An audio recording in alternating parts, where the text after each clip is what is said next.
রাজধানীর কারওয়ান বাজারের একটি চায়ের দোকানে বসে আছেন বিভিন্ন পেশার মানুষ। দোকানদার রহিম মিয়া, রিকশাচালক জসিম উদ্দিন, গার্মেন্টস কর্মী সালমা খাতুন, বেসরকারি কোম্পানির কর্মচারী তানভীর হাসান এবং একজন অবসরপ্রাপ্ত সাংবাদিক। তারা সবাই আলোচনা করছেন নবম জাতীয় পে স্কেল নিয়ে। এই সাধারণ মানুষগুলোর মতামতে উঠে আসছে সমাজের প্রকৃত চিত্র। দোকানদার রহিম মিয়া বলছেন, পে স্কেল হওয়ার পর তার ব্যবসা বেড়েছে। আগে যেখানে দিনে ১০০ কাপ চা বিক্রি হতো, এখন হয় ১৫০ কাপ। সরকারি অফিসের কর্মচারীরা এখন আগের চেয়ে বেশি খরচ করছে। চায়ের সাথে বিস্কুট, সিঙ্গারা খাচ্ছে বেশি। কিন্তু তিনি এটাও বলছেন, চা পাতার দাম বেড়েছে, চিনির দাম বেড়েছে, দুধের দাম বেড়েছে। তাকেও চায়ের দাম বাড়াতে হয়েছে। শেষ পর্যন্ত লাভ আগের মতোই থাকছে। রিকশাচালক জসিম উদ্দিন একটু অসন্তুষ্ট। তিনি বলছেন, সরকারি কর্মচারীদের বেতন বাড়লো, কিন্তু আমাদের কি হবে? আমরা দিনমজুর মানুষ, দিনে যা পাই তাতে সংসার চলে। এখন বাজারে সবকিছুর দাম বেড়ে গেছে। আগে দিনে ৫০০ টাকা আয় করলে চলতো, এখন ৫০০ টাকায় কিছুই হয় না। ভাড়াও তেমন বাড়েনি, কিন্তু খরচ বেড়েছে অনেক। তার কথায় একটা তিক্ততা আছে। তিনি বলছেন, দেশে শুধু সরকারি চাকরিজীবীরাই কি মানুষ? আমরা কি মানুষ না? মানুষ না। গার্মেন্টস কর্মী সালমা খাতুন সমর্থন করছেন জসিম উদ্দিনকে। তিনি বলছেন, তারা মাসে ১৩,০০০ টাকা বেতন পান, ওভারটাইম করলে আরও ২-৩ হাজার টাকা বাড়ে। এই টাকা দিয়ে পরিবার চালানো খুব কঠিন। পে স্কেল হওয়ার পর বাজারের দাম বাড়ায় তাদের অবস্থা আরও খারাপ হয়েছে। তিনি দাবি করছেন, গার্মেন্টস কর্মীদের মজুরিও বাড়ানো উচিত। তারাও তো দেশের অর্থনীতির চাকা ঘুরাচ্ছে। বেসরকারি কোম্পানির কর্মচারী তানভীর হাসান বলছেন, তিনি একটি মাল্টিন্যাশনাল কোম্পানিতে কাজ করেন। তার বেতন সরকারি চাকরিজীবীদের চেয়ে বেশি, কিন্তু চাকরির নিরাপত্তা নেই। যে কোনো সময় চাকরি চলে যেতে পারে, পেনশন নেই, চিকিৎসা সুবিধা সীমিত। তিনি বলছেন, সরকারি চাকরিজীবীদের এত সুবিধা থাকার পরও বেতন বৃদ্ধি পাচ্ছে। আমরা যারা বেসরকারি খাতে আছি, আমাদের কে দেখবে? অবসরপ্রাপ্ত সাংবাদিক আব্দুল জব্বার একটু ভিন্ন দৃষ্টিভঙ্গি তুলে ধরছেন। তিনি বলছেন, পে স্কেল দেওয়া সরকারের দায়িত্ব। সরকারি কর্মচারীরা রাষ্ট্রের সেবায় নিয়োজিত, তাদের ন্যায্য বেতন পাওয়া উচিত। কিন্তু সমস্যা হলো, পে স্কেল দেওয়ার সাথে সাথে সরকার বাজার নিয়ন্ত্রণ করতে পারেনি। ফলে ব্যবসায়ীরা সুযোগ নিয়ে দাম বাড়িয়ে দিয়েছে। এটা সরকারের ব্যর্থতা। আমরা গিয়েছিলাম পুরান ঢাকার একটি সবজি বাজারে। সেখানে ক্রেতা এবং বিক্রেতাদের সাথে কথা বলেছি। সবজি বিক্রেতা হাবিবুল্লাহ বলছেন, সরকারি কর্মচারীদের বেতন বাড়ায় তার ব্যবসা ভালো হয়েছে। মানুষ এখন বেশি সবজি কিনছে, দামি সবজিও কিনছে। আগে যেখানে শুধু আলু পটল কিনতো, এখন কার্ট কিনছে, আর সেটা কেনার পর সব আলু বুকে রাখছে। তারপর বলছেন, বিক্রেতাদের সব বোনাস কাটা হয়নি। বাড়তি টাকা চাকরির কথা বলে বোনাস কাটার ব্যাপারে কিছু করেননি সরকার। শুধু আলু পটল কিনতো, এখন ব্রোকলি ক্যাপসিকাম কিনছে।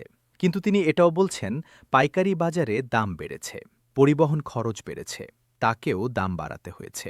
ক্রেতা শিরিন আক্তার অভিযোগ করছেন, তিনি একজন গৃহিণী, তার স্বামী একটি বেসরকারি স্কুলে শিক্ষক। তিনি বলছেন, বাজারে সবকিছু দ্বিগুণ হয়ে গেছে। আগে ৫০০ টাকায় যে সবজি কিনতাম, এখন ১,০০০ টাকা লাগে। সরকারি কর্মচারীদের বেতন বাড়ল, কিন্তু আমাদের মতো মানুষদের কি হবে? আমার স্বামীর বেতন তো বাড়েনি। আমরা গিয়েছিলাম একটি বস্তি এলাকায়। সেখানে দিনমজুর, রিকশাচালক, গৃহকর্মীরা থাকেন। তাদের সাথে কথা বলে জানা গেল, তারা পে স্কেল সম্পর্কে খুব একটা জানেন না। কিন্তু তারা সবাই বলছেন, বাজারের দাম অনেক বেড়েছে। চাল, ডাল, তেল সবকিছুর দাম বেড়েছে। তাদের আয় তেমন বাড়েনি। জীবন আরো কঠিন হয়ে গেছে।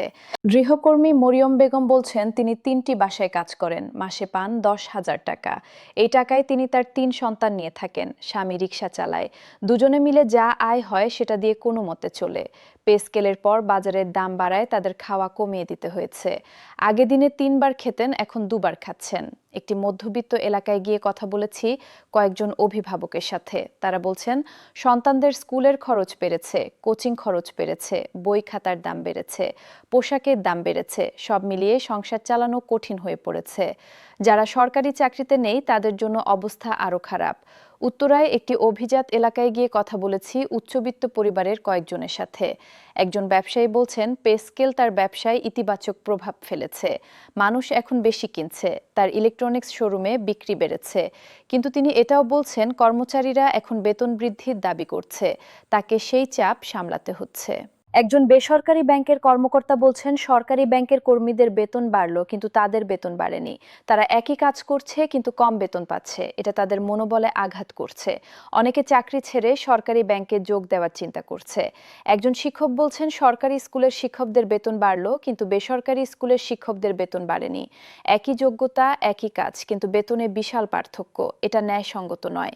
একজন ডাক্তার বলছেন সরকারি হাসপাতালের ডাক্তারদের বেতন বাড়লো কিন্তু বেসরকারি হাসপাতালের ডাক্তারদের বেতন বাড়েনি, বরং বেসরকারি হাসপাতালের কর্মচাপ বেশি, তারপরও বেতন কম।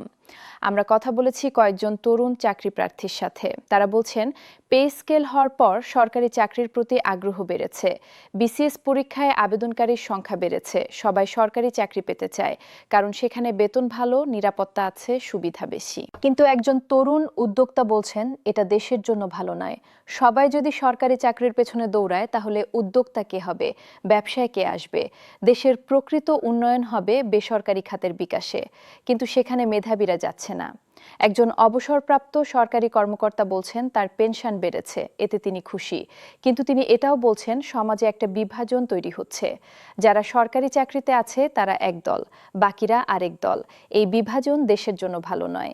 একজন সমাজকর্মী বলছেন পে স্কেল একটা অর্থনৈতিক সিদ্ধান্ত, কিন্তু এর সামাজিক প্রভাব বিশাল। সমাজেদের ধনী গরিব, সরকারি বেসরকারি, শহর গ্রাম সব জায়গায় বৈষম্য বাড়ছে। সরকারকে এই বিষয়ে ভাবতে হবে। একজন অর্থনীতির ছাত্র বলছেন পে স্কেল একটা জটিল বিষয়। এর ভালো মন্দ দুই দিক আছে। সরকারি কর্মচারীদের জন্য ভালো, কিন্তু সমগ্র জনগোষ্ঠীর জন্য কতটা ভালো সেটা নিয়ে প্রশ্ন আছে। সাধারণ মানুষের এই মতামতগুলো থেকে একটা জিনিস স্পষ্ট, পে স্কেল নিয়ে সমাজে মিশ্র প্রতিক্রিয়া আছে। কেউ খুশি, কেউ অসন্তুষ্ট। কিন্তু বেশিরভাগ মানুষই অনুভব করছেন বাজারের দাম বৃদ্ধি। যারা পে স্কেলের সুবিধা পাচ্ছেন না তাদের জীবন কঠিন হয়ে পড়েছে। সরকারকে এখন ভাবতে হবে কিভাবে সবার জন্য একটা ভারসাম্যপূর্ণ অবস্থা তৈরি করা যায়। পে স্কেল শুধু সরকারি কর্মচারীদের জন্য নয়, পুরো দেশের মানুষের জন্য কল্যাণকর হতে হবে।